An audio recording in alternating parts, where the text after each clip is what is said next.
အေးချမ်းစွာဘဝမှာနေခြင်းနဲ့ဆိုရင်တော့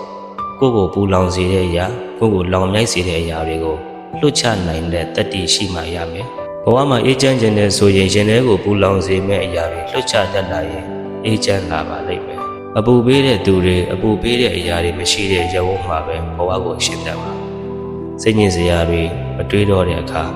ညအိတ်ချိန်တွေကပိုပြီးတန်ဖိုးရှိလာမယ်။စိတ်ကိုအေးချမ်းစေတဲ့လူတွေစိတ်ကိုအေးချမ်းစေတဲ့နေရာဒေသတွေအပူတွေကင်းစင်တဲ့ရုံဝန်းမှာပဲကိုယ့်ရဲ့ဘဝကိုတည်ဆောက်ပါတက်တန်းတိုတဲ့လူဘဝမှာအေးချမ်းအောင်မနေထိုင်တဲ့ရင်ဘဝကဘယ်တိတ်ပဲရှိတော့မလဲဒီနေ့ကစပြီးလွတ်ချတဲ့နာတွေကိုလွတ်ချပါခေါင်းထဲကထုတ်ပြင့်တဲ့နာတွေကိုထုတ်ပြပါဒါဆိုရင်ကိုလိုချင်တဲ့အေးချမ်းခြင်းငြိမ်းချမ်းခြင်းတွေအကြည်တက်လေးတွေကရောက်ရှိလာပြီးဘဝကိုအေးချမ်းပျော်ရွှင်စေပါပါတခါတည်းရန်ဘဝမှာအေးချမ်းခြင်းပါလျက်နဲ့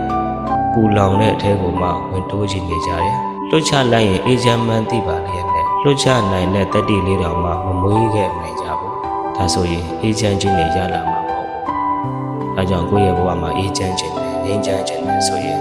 ကိုယ့်ကိုဘယ်ရာတွေကပူလောင်စေတာလဲကိုယ့်ကိုဘယ်ရာတွေကလောင်မြိုက်စေတာလဲစိတ်ကိုညှစ်ထွေးစေတာလဲအဲ့ဒီရာတွေကိုရှောင်ကျဉ်ပြီးတော့ဘဝမှာလှုပ်တဲ့လှုပ်ထိုက်တာတွေကိုလုပ်ပြီးအေးချမ်းစွာစိတ်ကိုထားတတ်မှဘဝကအေးချမ်းလာပါလိမ့်မယ်